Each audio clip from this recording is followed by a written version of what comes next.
el tema que comenzamos el domingo pasado acerca del arrebatamiento de la iglesia. Y vamos a leer en el libro de Hebreos, capítulo 9, verso 28. Hebreos 9, verso 28. Como les anunciaba también el domingo pasado, ya estamos en la recta final. Yo pensé que íbamos a llegar hasta diciembre, pero no, creo que vamos a terminar posiblemente en noviembre o antes de noviembre o a mediados de noviembre, que por ahí, los temas de doctrina. Entonces, yo felicito a todos los discípulos que perseveraron, hermanos que comenzaron este discipulado los domingos y que han seguido y han perseverado. Qué bueno. Hebreos 9, 28. La palabra del Señor dice así. Si lo lee conmigo, me acompaña a leerlo, dice: así también Cristo fue ofrecido una sola vez para llevar los pecados de muchos, y aparecerá, ¿cómo dice? Aparecerá por segunda vez sin relación con el pecado. ¿Para qué? Para salvar a los que le esperan. Amén. La primera vez que Jesús vino como un cordero. Vino como una ofrenda. La primera vez que Jesús vino a la tierra, vino a dar su vida, a derramar su sangre, para comprarnos a nosotros, para redimirnos. Pero la segunda vez que Jesús aparezca a arrebatar a su iglesia, Él ya no viene como cordero, Él viene como rey. La segunda vez, que es la que estamos esperando nosotros, cuando aparezca Jesucristo, Él no viene a derramar sangre, Él ya no viene a presentar un sacrificio, no, Él viene a arrebatar a su iglesia. ¿Alguien se alegra por eso, hermano? Él viene a arrebatar a su pueblo. Y el Señor espera que lo estemos esperando. Porque dice que Él va a aparecer por segunda vez en relación con el pecado para salvar ¿a quiénes? A los que le esperan. Entonces la pregunta, creo que deberíamos comenzar esta enseñanza es: ¿estoy esperando yo a Jesús? Deberíamos de preguntarnos cada uno de nosotros: ¿estoy esperando? ¿Estoy en expectativa? ¿O no me importa? Yo vivo mi vida, hago lo que quiero y hace 2000 años que están diciendo que Jesús viene, no ha venido. Bueno, pero yo te quiero decir que Él va a venir. Él va a venir. Y esta mañana yo quiero compartir tres cosas que van a suceder después del arrebatamiento. El domingo pasado hablamos del arrebatamiento, cómo va a ser. Pero hoy vamos a hablar de tres cosas importantes que la iglesia debe saber. Una de ellas es que el Señor viene a arrebatar a su iglesia para que la iglesia no pase la gran tribulación. Hay un evento del que vamos a hablar, si Dios lo permite, el próximo domingo. Es la gran tribulación, de eso vamos a hablar el otro domingo. Pero hoy vamos a hablar por qué el Señor tiene que llevarse su iglesia al cielo. Bueno, se la tiene que llevar porque aquí en la tierra va a suceder algo terrible, horrible, que el que no lo quiera creer, no lo crea. El que crea que esto es ciencia ficción, usted crea lo que quiera. Pero yo les voy a tener que decir, y como dije el miércoles, yo voy a seguir gritando y predicando en este altar que Cristo viene. Y que toda la palabra que está aquí se va a cumplir. El cielo, la tierra va a terminar, pero la palabra de Dios se va a cumplir tal como está escrito. Le guste a usted o no le guste al diablo o no le guste, la palabra de Dios se va a cumplir. En Primera de Tesalonicenses, capítulo 1, versos 9 y 10, dice la palabra de Dios así. Primera de Tesalonicenses, capítulo 1, versos 9 y 10.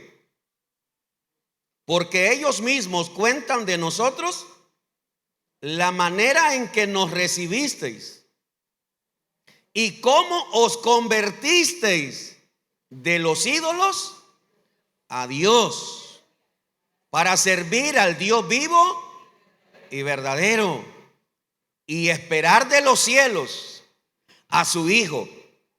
Lea conmigo lo que sigue. Al cual resucitó de los muertos, a Jesús, que nos libra de la ira venidera. ¿Que nos libra de qué? La ira venidera, que son los juicios que van a ser derramados sobre la tierra. Y entonces el apóstol Pablo con toda claridad dice, hablándole en aquel entonces a los tesalonicenses, que ellos se habían convertido de los ídolos, o sea, idólatras. Yo creo que la mayoría de nosotros éramos eso, ¿no? La mayoría de nosotros éramos idólatras, creíamos en imágenes, en ídolos y en cosas, pero dejamos la idolatría para creer en el Dios vivo, en el Dios todopoderoso. Y ahora servir a ese Dios y esperar de los cielos a Jesucristo, que nos va a librar de la ira venidera. Apocalipsis 3:10. En Apocalipsis 3:10 aparece esta promesa impresionante, una promesa tan poderosa. Ahora yo quiero decirle algo, por si acaso hay alguien aquí que cree, oiga, yo nunca voy a tener problema con la gente que cree algo diferente. Yo no estoy para pelear ni discutir con nadie. Pero dentro de los evangélicos hay un grupo de evangélicos que creen que la iglesia va a pasar la gran tribulación aquí.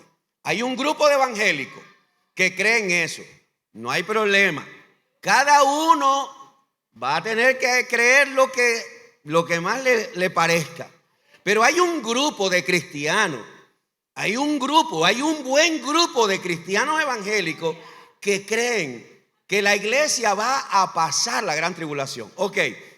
Nosotros no lo vamos a condenar. Yo no estoy para condenar a nadie. No.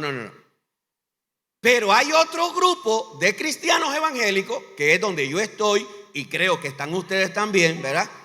Y es que creemos que la iglesia no va a pasar la gran tribulación. ¿Verdad? Eso es lo que nosotros creemos. Y nos basamos, la promesa más grande es este pasaje de Apocalipsis capítulo 3, verso 10, y dice así: por cuanto has guardado la palabra de mi paciencia, yo también te guardaré de la hora de la prueba que ha de venir sobre el mundo entero. ¿Alguien está leyendo eso? Sobre el mundo entero, para probar a los que moran sobre la tierra. Hermano, yo no sé si usted se mantiene al día con las noticias, pero el incendio que sucedió en Hawái, los huracanes, inundaciones impresionantes en muchas partes del mundo, temblores, terremotos y cosas que están pasando, pero eso solo está pasando en ciertos países, en ciertos lugares, ¿verdad? Pero la gran tribulación de la que la Biblia está hablando va a ser un acontecimiento mundial. No va a ser solo en una parte de la tierra, no, señor. Eso va a pasar en el mundo entero, lo va a sufrir toda la gente en el planeta Tierra. Ahora, si usted tiene el bosquejo, que es donde yo estoy predicando, usted allí lleva varias citas que yo pongo allí para que usted lo lea en su casa, como Daniel capítulo 12, Isaías 26, Romanos capítulo 5, 1 Tesalonicenses 5. Yo pongo otras citas para que usted sepa que no solamente hay estas citas bíblicas, sino que hay otras que hablan acerca de que la iglesia no va a pasar la gran tribulación, ¿verdad? Entonces, y para salir de este primer punto, debemos recordar lo siguiente. Cuando Dios le dijo a Noé que iba a venir un diluvio, ¿quién le creyó? Nadie le creyó a Noé. Los animales fueron traídos por Dios. Pero Noé no les predicó a los animales. Los animales, Noé no fue a predicar a los animales. Vengan dos, no, señor. Los animales llegaron por obediencia, ¿verdad? Pero Noé le predicó a la gente. Noé le predicó a la multitud y nadie le creyó. Noé se puso a construir un arca. Según se cree, 120 años pasó, ¿verdad? 120 años pasó construyendo el arca y en esos 120 años predicó. Pero nadie creyó. Incluso cuando Dios le dijo a Noé, métete al arca, tú y tu familia, se metieron. Y la Biblia dice que la puerta del arca estuvo todavía 7 días abierta, esperando. ¿Sabe qué cosa es eso? La misericordia de Dios. La misericordia de Dios dándole oportunidad a cualquier persona que se subiera al arca. Yo me imagino, no sé, yo me imagino a la gente llegando allá frente al arca y asomándose. Allá está el ojo de Noé, mira, metido en esa cosa. Qué locura, si nunca ha llovido, ¿qué va a llover? Nada, nunca ha llovido, porque según la Biblia dice que hasta ese tiempo no sabía qué cosa era lluvia, nadie sabía. Y la tierra se regaba con un vapor que salía y no sé qué. Ok, pero la Biblia dice que después de 7 días, Dios, no Noé, Dios cerró el arca. Y se acabó la oportunidad. ¿Y qué es lo que dice la Biblia? Que hasta después que la puerta se cierra, comienza el diluvio. ¿Qué es lo que te quiero decir con esto? Que Jesucristo dijo que así será la venida de Él. Así como en los días de Noé, así será su venida. ¿Por qué? Porque el pueblo de Dios está predicando que Cristo viene. Los pastores estamos predicando que Cristo viene. Pero la gente no quiere oír. La gente no quiere entender. La gente cree que eso es locura. Y lo más triste es que entre los mismos evangélicos están ahí medio tranquilones también. No, espérate. De que va a venir, hermano. Él va a venir. Y entonces hasta que el arca se cierra, se acabó la oportunidad. Y vino el diluvio y se lo llevó a todos, dice la palabra de Dios. También la palabra de Dios dice que será como en los días de Lot. ¿Y qué pasó con Lot? Lot tuvo que salir de Sodoma, y hasta que Lot sale de Sodoma comenzó a caer fuego. Y Jesús dijo que será su venida como en los días de Lot. ¿Se acuerdan? Como en los días de Lot será su venida. Entonces, ¿qué nos quiere decir eso la palabra? Que la iglesia, hasta que la iglesia es arrebatada, en la tierra se van a derramar los juicios de Dios. Entonces nosotros estamos claritos de eso, y yo espero que usted también esté claro, hermano, que la iglesia de Cristo va a ser arrebatada. Y los muertos en Cristo, ¿qué dice la palabra? Los muertos en Cristo serán los primeros, y los que estemos vivos seremos transformados en un abrir y cerrar de ojos. Ok, ahora, ¿qué va a pasar? La iglesia es arrebatada al cielo por 7 años. En el cielo va a haber un evento que se llama el tribunal de Cristo. Segunda de Corintios 5:10. Pastor, ¿qué cosa es eso del tribunal de Cristo? Bueno, vamos a ver qué es lo que dice la Biblia. Segunda de Corintios 5:10. Dice la palabra: porque es necesario que todos nosotros comparezcamos ante el tribunal de Cristo, para que cada uno, ojo, cada uno, no por matrimonio, no por familia, cada uno reciba según lo que haya hecho mientras estaba en el cuerpo, sea bueno o sea malo. Ok, entonces tratemos de encontrar o discernir lo que el Señor nos quiere decir.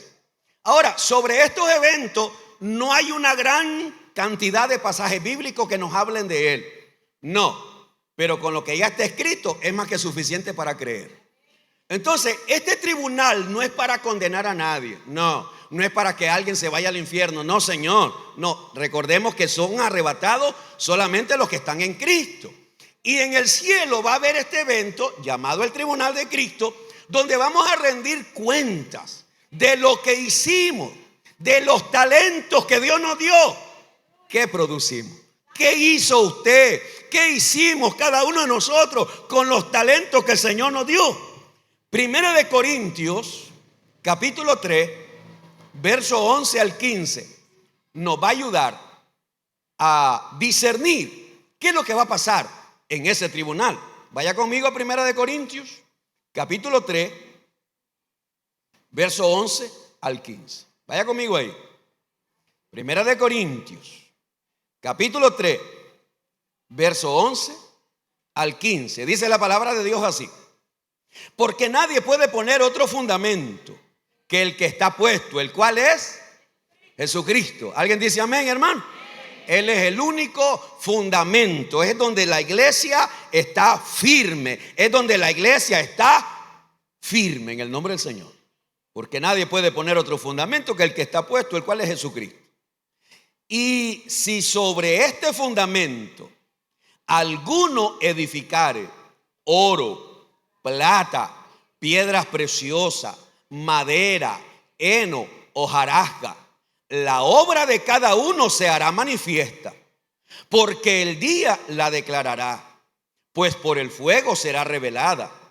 Y la obra de cada uno, cual sea, ¿qué dice? El fuego la probará.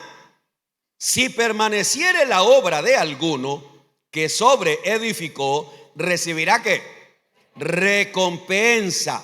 Si la obra de alguno se quemare, él sufrirá pérdida, si bien él mismo será salvo, aunque así como por fuego. Entonces, ¿qué es lo que va a suceder el día del tribunal? Vamos a venir a rendir cuenta de lo que hicimos. Entonces se va a presentar el hermano Jerónimo. Va a llegar al tribunal de Cristo el pastor Jerónimo. Y voy a ir a rendir cuenta de mi trabajo como pastor. ¿Con qué intenciones yo estaba pastoreando? ¿Mi intención era recibir dinero? ¿Mi intención era hacerme famoso? ¿Mi intención era jactarme por el privilegio que Dios me dio? ¿Cuál fue mi verdadera intención de servir al Señor en la tierra? Si mi intención fue en humildad, en obediencia, en santidad, en perseverancia, si mi intención de pastorear y de servir a Dios fue para que las almas se salvaran, para preparar obreros, para hacer la obra del Señor, entonces mi labor o fue de oro, o de plata, o de piedras preciosas. Pero si la labor que yo vine a hacer a la tierra la hice con arrogancia, con altivez, con orgullo, con jactancia, con prepotencia, entonces lo que yo construí, lo construí o de madera, o de heno, o de hojarasca. Yo espero que alguien comprenda. Cada uno está construyendo algo aquí en la tierra. ¿Cuántos pastores han levantado una obra y dicen el Señor me llamó, y al rato el Señor no lo llamó? Y levantaron esa obra solamente por su arrogancia, solamente por su altivez, solamente para demostrar que Él puede levantar una iglesia. Y así será con cada servidor, así será con cada cristiano. ¿Cuál fue la razón? ¿Cuál fue realmente la razón con la que tú hiciste esa obra? Yo quiero que vaya conmigo y me voy a adelantar al bosquejo por lo que estoy diciendo, pero vaya conmigo a Filipenses capítulo 1. Ahí lo tiene en el bosquejo usted, pero me voy a adelantar. Filipenses 1, versos 15 al 17, ahí lo tiene en el bosquejo. Luego leemos Romanos, pero yo quiero leer ahorita esto, por todo lo que acabo de decir. Mire lo que dice Filipenses 1, versos 15 al 17. ¿Lo encontró? Dice Pablo: algunos a la verdad predican a Cristo ¿por qué lo predican? Por envidia y contienda. Mire bien, hay personas que dice Pablo que están predicando a Cristo. ¿Pero por qué lo están predicando? Por envidia. Tienen envidia de aquellos que sí predican porque Dios los llamó. Y contienda. Pero otros de buena voluntad. Los unos anuncian a Cristo por contención, para discutir, para pelear. ¿Usted ha visto a esos pastores que lo único que pasan predicando es hablando mal de otros? Bendito Dios que ustedes no oyen a esos pastores. Pastores que pasan 1 hora, 2 horas predicando, pero solo hablando de otro predicador. No hablaron de la Biblia. Solo pasaron volándole merengue al otro que predica, cómo se viste, cómo anda el pelo, cómo anda esto, qué zapatos se pone, en qué carro anda. Y usted oye a predicadores que solo predican un montón de cosas de otro. Eso fue lo que mandó el Señor a que predicáramos. No, hombre. Eso no es lo que el Señor mandó. Entonces dice el apóstol Pablo: algunos a la verdad predican a Cristo por envidia y contienda, pero otros de buena voluntad. Los unos anuncian a Cristo por contención, no sinceramente, pensando añadir aflicción a mis prisiones. Pero los otros, ¿por qué? Por amor, sabiendo que estoy puesto para la defensa del evangelio. Y ahí es donde eso es lo que se va a juzgar en el tribunal de Cristo. ¿Con qué intenciones fue lo que yo hice? ¿Con qué intenciones levanté un ministerio? ¿Cuál fue mi verdadera intención? ¿Fue para crear discordia, pleito? ¿Fue para hacer una división o fue para traer unidad? Ahora leamos Romanos 14, verso 10 al 13. Y espero en Dios que el Espíritu Santo nos redarguya con esto que vamos a leer. ¿Y sabe por qué le estoy diciendo eso? Porque entre nosotros, los mismos cristianos, somos tan buenos para criticarnos unos a otros. ¿Qué cosa más fea, señores, hay en la iglesia evangélica? Y mire, y yo no sé si hay otro pastor que diga esto, pero donde están la gente más chismosa son en la iglesia evangélica. Dios mío, criticones. Los evangélicos están en primer lugar, se llevan el Oscar. Sí, Señor. Qué bueno que somos para criticarnos, para señalarnos, no para felicitarnos. No. Y mire lo que dice Pablo. Mire lo que dice Romanos 14, verso 10 al 13. Y aunque usted se haya enojado por lo que yo dije, espero que usted lea y entienda. Pero tú, oiga cómo dice Pablo, pero tú, ¿por qué juzgas a tu hermano? Y tú también, ¿por qué menosprecias a tu hermano? Porque todos compareceremos, ¿a dónde? Ante el tribunal de Cristo. Porque escrito está: vivo yo, dice el Señor, que ante mí se doblará toda rodilla y toda lengua confesará a Dios. Verso 12, léalo conmigo. Léalo conmigo. De manera que cada uno de nosotros dará a Dios cuenta de sí. Verso 13. Así que ya no nos juzguemos más los unos a los otros, sino más bien decidir no poner tropiezo u ocasión de caer al hermano. ¿Ah? Nos juzgamos porque cómo se viste la hermana, nos juzgamos por el pelo, nos juzgamos por las aretes, nos juzgamos por los zapatos, nos juzgamos cómo camina, nos juzgamos en qué carro anda, y comenzamos a hablar y a criticar en qué anda, cómo se viste. Es una farsante, es una creída, es esto, es lo otro. ¿Y a ti qué te importa? ¿Y por qué mejor no te metes en tu vida? Aló. ¿Por qué mejor no te metes en tu vida? No dice la Biblia: examina la senda de tus pies. La Biblia no dice que tú vas a ir a examinar los pies del otro. ¿Alguien me entiende, hermano? Pero los hermanos evangélicos, Dios mío, 29 años de experiencia me dicen mucho a mí, de todo lo que he podido ver, oír, observar. ¿Ah? Si alguien comienza a prosperar, ya comienzan a murmurar. ¿Quién sabe qué brújula anda? ¿Quién sabe en qué cosa anda?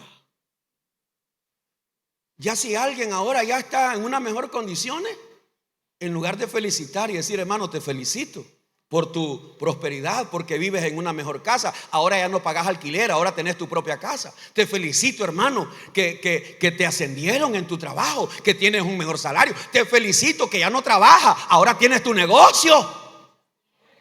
Tú sabes que esas cosas no se ven en la iglesia. Y no dice la Biblia que hay que alegrarnos con los que se alegran y hay que llorar con los que lloran. Pero no. Entre los cristianos somos tan buenos, hermano, a criticar. Incluso cuando alguien falla, cuando alguien comete un error, Parecemos aquel montón de pandilleros que iban con piedra a volarle pedrada a aquella mujer que fue hallada en adulterio. Y somos iguales a esa pacotilla de gente con piedras en la mano para irle a volar pedrada a aquella que cayó, o aquel que cayó en pecado, aquel que falló. Yo te hago una pregunta: ¿quién eres tú que no fallas? ¿Ah? ¿O tú te crees tan grande, tan bueno, tan fiel? ¿Tú crees que tú eres tan honesto que tú nunca fallas? No, si tú juzgas así, tú eres peor que los demás. Porque no solamente te crees que eres mejor, sino que estás juzgando a los demás. El que esté libre de pecado, que tire piedra. El que nunca ha fallado, que hable. El que nunca ha tropezado, que hable. El que nunca ha caído, que hable. Ninguno va a poder hablar, porque todos fallamos, todos caemos. Pero en la iglesia evangélica no es así, hermano. Discúlpeme, no es así. En la iglesia evangélica somos tan buenos a hacer, ¿cómo es que dice aquel dicho? Del palo caído, hacerle leña. Ya está caído, terminémoslo de rematar. No, ¿sabe qué dice la Biblia? Que aquel que está caído hay que darle la mano para levantarlo. Porque ahora fue él el que cayó, mañana puede ser tú. Deja de andar criticando. Deja de andar criticando, deja de andar chismeando, deja de andar hablando de las debilidades del otro y mira las tuyas. Hermano, un día tú y yo vamos a rendir cuenta delante de Dios. Vamos a rendir cuenta. Vamos a ir ante un tribunal y vamos a rendir cuenta. Y por eso es que la palabra de Dios nos dice que vamos a rendir cuenta hasta de toda palabra que ha salido de nuestra boca. Deje de andar criticando, difamando, juzgando. Deje de andar señalando, porque todos compareceremos delante del tribunal de Cristo. Vamos a llegar a ese tribunal. ¿Y qué es lo que va a pasar en ese tribunal? Dios va a recompensar. El Señor va a recompensar a aquellos que fueron fieles en su trabajo, que perseveraron hasta el final. Hace unos 15 años, creo yo, estábamos en un retiro, en una conferencia de pastores en Ticuantepe. Iba mucho, cada año había una conferencia de pastores. Y entonces me iba, y esos días eran 3 o 4 días. Y recuerdo a un pastor que estaba hablando acerca de las recompensas de Dios. Y él decía,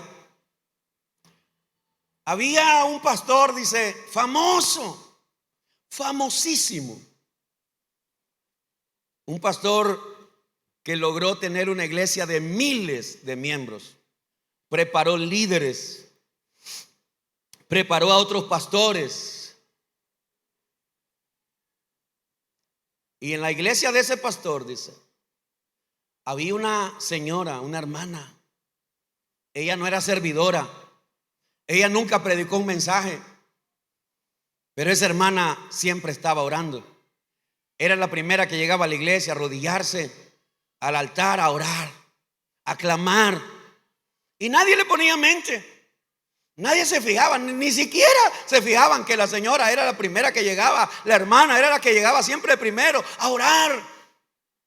Y era la última en irse, porque de terminar el culto ella iba a orar. Nadie la felicitaba. Pero un día, dice, murió la hermana. Y otro día murió el pastor. Cuando el pastor muere, dice, y llega al cielo. Y entonces dice, y va a ser juzgado, y él va a recibir su recompensa. Y entonces dice, y de recompensa le regalaron unos patines. Entonces él dijo, Señor, pero patines. Y en eso dice, vuelve a ver, y mira la que era la hermanita que llegaba allá en un Mercedes-Benz. Usted va entendiendo por dónde va la enseñanza, ¿verdad? Él creía, dice, el pastor creía que su triunfo, su prosperidad, la alma, la grandeza de su iglesia, él creía que era por él. Era por la hermana que oraba por él. Era por la hermana que clamaba por la iglesia. Y entonces cuando él le dice: Señor, pero si esa era miembro de mi iglesia y le diste un Mercedes-Benz. Sí, porque ella era la que oraba, ella era la que clamaba, tú hacías el resto. ¿Alguien comprendió? A veces puede ser que ese día que lleguemos al cielo esperando recompensa, cuidado, recibe una patineta usted, hermano. O cuidado, yo recibo ni siquiera los 2 patines, aunque sea uno. Voy a andar ahí patinando en el cielo. Pero recompensa va a haber para todos, hermano. Ese va a ser el tribunal de Cristo, va a ser donde vamos a rendir cuenta y el Señor entregará recompensa. ¿Alguien se alegra por eso? ¿Qué te parece si le da un aplauso de alabanza al Señor? Gracias, Dios. Gracias.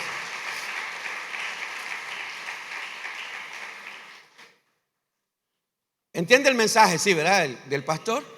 No es que él subió al cielo. No, el hombre está contando de la sorpresa que nos vamos a llevar en el cielo. Porque a veces creemos que la iglesia que Dios me dio es porque yo soy el personaje. No, Señor. Hay gente que está de rodillas orando por esta iglesia. Hay gente que ora por mí todos los días. Y yo le doy gracias a Dios por esas mujeres, esos hombres que oran, esos jóvenes, aún niños. Hay niños en esta iglesia que su papá, su mamá me dice: pastor, cada vez que vamos a comer, mi niña dice, ora por usted. Nos vamos a dormir en la noche, ora por usted. Y cada vez que ora ella, que dirige, ora por usted. Bendito el Señor por esos niños, por esos jóvenes, por esas mujeres, hombres que oran por mí, porque estoy seguro que gracias a esas oraciones es que Dios me sigue guardando y me sigue ayudando. Otro de los acontecimientos que va a suceder en el cielo se llama la boda y la cena del Cordero. Las bodas y la cena del Cordero. Recordemos, mis amados hermanos, que Jesucristo es el esposo. ¿Y qué fue lo que Él hizo? Vamos a leer Efesios capítulo 5, verso 25 al 27. Efesios capítulo 5, verso 25 al 27. La palabra del Señor dice así: maridos, amad a vuestras mujeres, así como Cristo amó a la iglesia. ¿Qué fue lo que hizo Cristo con la iglesia? La amó y se entregó a sí mismo por ella. ¿Para qué? Para santificarla, habiéndola purificado en el lavamiento del agua por la palabra, a fin de presentársela a sí mismo. Una iglesia, ¿cómo? Una iglesia gloriosa, que no tuviese mancha, ni arruga, ni cosa semejante, sino que fuese santa y sin mancha. Esa es la iglesia por la que Jesucristo vino a dar su vida. Jesucristo vino a derramar su sangre. Jesucristo vino a entregarse por una iglesia que Él vino a santificarla, a vestirla de santidad, y esa es la iglesia que se va a presentar. Apocalipsis 19, versos 7 al 9. Apocalipsis 19, versos 7 al 9. Voy a pedir a mi hermano Manuel si puede pasar, para que estemos listos para ministrar. El mensaje de esta mañana no es tan largo. Lo más importante de este día es que entendamos que Cristo viene. Cristo viene. Apocalipsis 19, versos 7 al 9 dice, si lo lee conmigo es de bendición: gocémonos y alegrémonos y démosle gloria, porque han llegado las bodas del Cordero y su esposa se ha preparado, y a ella se le ha concedido que se vista de lino fino, limpio y resplandeciente, porque el lino fino es las acciones justas de los santos. Verso 9: y el ángel me dijo: escribe: bienaventurados los que son llamados a la cena de las bodas del Cordero. Y me dijo: estas son palabras verdaderas de Dios. En otras palabras, para que no te quede duda, esto lo está diciendo Dios. Va a haber una cena, va a haber una boda, va a haber un evento especial en el cielo donde se va a celebrar esa unión de la iglesia con Cristo. ¿Con qué iglesia, pastor? Con una iglesia que lo ama, que lo respeta, una iglesia que se santifica, una iglesia que está esperando su regreso. Ahora, en aquel tiempo, escúcheme bien, con esto termino. En aquel tiempo, desde que se comenzó a predicar el evangelio, también comenzaron a predicar que Cristo iba a venir. Habían pasado más o menos 60 años desde que la iglesia comenzó. Ya Pedro es un anciano, posiblemente está próximo a morir. Y el apóstol Pedro dejó un escrito que debería hacernos a todos nosotros reflexionar. Y ese escrito o ese pasaje que quiero leer está en 2 de Pedro, capítulo 3, verso 9. Porque en aquel entonces comenzaron a creer: ¿cuál Cristo viene? Ya Cristo no viene, ya muchos han dicho, ¿y para qué? Y que no sé cuándo. Y Pedro dijo esto: el Señor no retarda su promesa, según algunos la tienen por tardanza. Hay hermanos que ya tienen la venida de Cristo como: eso lo vienen diciendo. Pues quiero que sepas que hace 2000 años también decían eso. El Señor no retarda su promesa, según algunos la tienen por tardanza, sino que es paciente. ¿Para con quién? Hablando de la iglesia. Él es paciente para con nosotros, los pastores, los líderes, los cristianos. Él es paciente para con nosotros, no queriendo que ninguno perezca, sino que todos procedan al arrepentimiento. Y te lo voy a decir esto, hermano, sin alterarme, sin alzar la voz. Te lo voy a decir lo más tranquilito. Si Cristo viniera hoy por su iglesia, muchos de los que estamos aquí nos quedaríamos. Y escúchame que yo me metí ahí. Si Cristo viniera hoy, muchos de los que estamos aquí, creyendo que nos vamos a ir con Él, nos quedaríamos. ¿Por qué, pastor?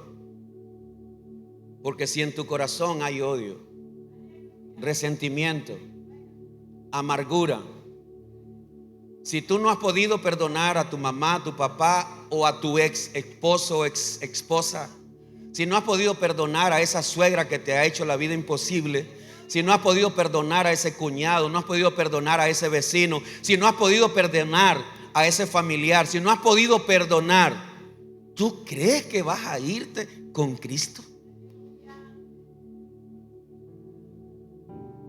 ¿Tú crees que tú vas a participar en las bodas del Cordero, en el arrebatamiento, si todavía estás practicando el pecado? No, hermano.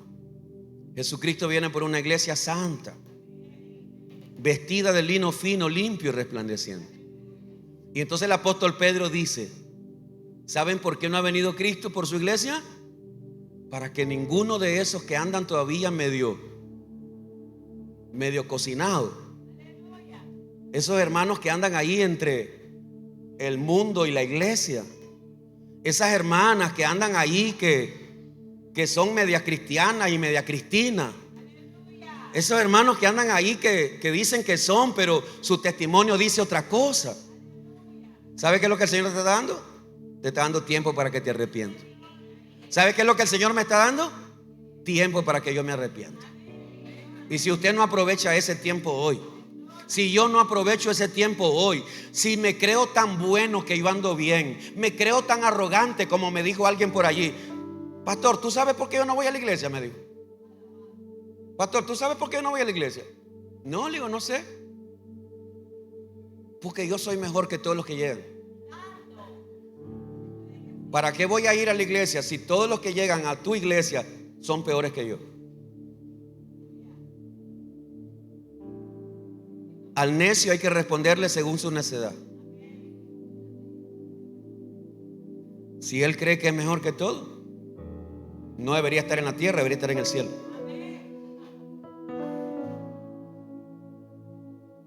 Yo solo sé que cada domingo que vengo aquí, cada miércoles que vengo y cada vez que me paro aquí, yo solo sé que soy otro pecador. Yo soy otro pecador en esta tierra, que voy caminando, que voy esforzándome, que voy tratando de hacer la voluntad de Dios. No me voy a ganar el cielo por obras, porque es por la gracia, es por su amor. Pero tengo que reconocer lo malo que hay en mí. Tengo que reconocer las cosas que están mal en mi corazón. Tengo que reconocer que debo perdonar a alguien. Tengo que reconocer que debo sacar de mi corazón la amargura, el enojo, la ira. Tengo que reconocer que hay cosas que debo cambiar en mí, si verdaderamente quiero irme el día que Cristo venga. Por eso yo te quiero pedir que ahí donde estás, cierra tus ojos, hermano, y comienza a pensar cuántas cosas hay en tu corazón que debes pedirle perdón hoy a Dios. Mientras mi hermano